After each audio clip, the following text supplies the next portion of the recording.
बातमी आहे बुलढाणा जिल्ह्याची। देवगडच्या तालुक्यातील मेवनाराजा येथे महाराजस्व समाधान शिबिर संपन्न। या शिबिरामध्ये 69 दाखले व प्रमाणपत्र यांचे तहसीलदार यांच्या हस्ते वितरण।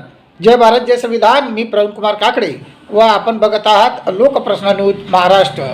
राजस्व मंडळ मेवनाराजा तालुका देवगड येथे महाराष्ट्र शासनाचा लोकाभिमुख उपक्रमानिमित्त छत्रपती शिवाजी महाराज महाराजस्व समाधान शिबिर आयोजित करण्यात आले होते। सदर शिबिराला अत्यंत उत्स्फूर्तपणे प्रतिसाद लाभला।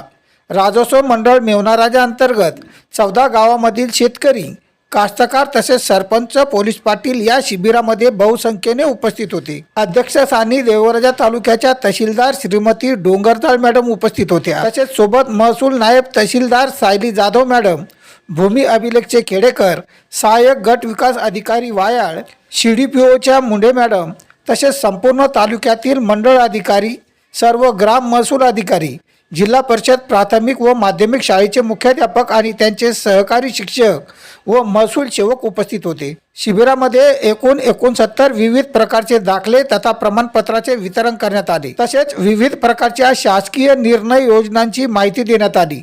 कार्यक्रमाचे सूत्रसंचालन महसूल सेवक शरद काकडे यांनी केले। प्रास्ताविक महसूल मंडळ अधिकारी विजय हिरवे यांनी केले। त्यानंतर जिल्हा परिषद प्राथमिक व माध्यमिक शाळेच्या विद्यार्थ्यांचे विविध सामाजिक विषय, व्यसनमुक्ती, संत झोका मेळा यांचे चरित्र दर्शन यावर सदाबहार सांस्कृतिक कार्यक्रम झाले। अध्यक्षीय भाषणामध्ये तहसीलदार यांनी राजस्व अभियान या पाठीमागे शासनाची महत्त्वाची भूमिका तसेच शिबिराचा उद्देश विशद केला। कार्यक्रमाचे आभार प्रदर्शन ग्राम महसूल अधिकारी हांडे यांनी केले। या अभियानामध्ये रस्त्याच्या कामाबद्दल 7 अर्ज प्राप्त झाले। तसेच उपलब्ध उपस्थित शेतकरी बांधवांचे आरोग्य तपासणी यामध्ये मधुमेह तपासणी करण्यात आली। सदर शिबिराला निवासी उपजिल्हाधिकारी सुरेश कवळे यांनी भेट देऊन तेथील विविध विभागाच्या स्टॉलची पाहणी करत सूचना व मार्गदर्शन केले। गजानन चोपडे, तालुका प्रतिनिधी, लोकप्रश्न न्यूज महाराष्ट्र।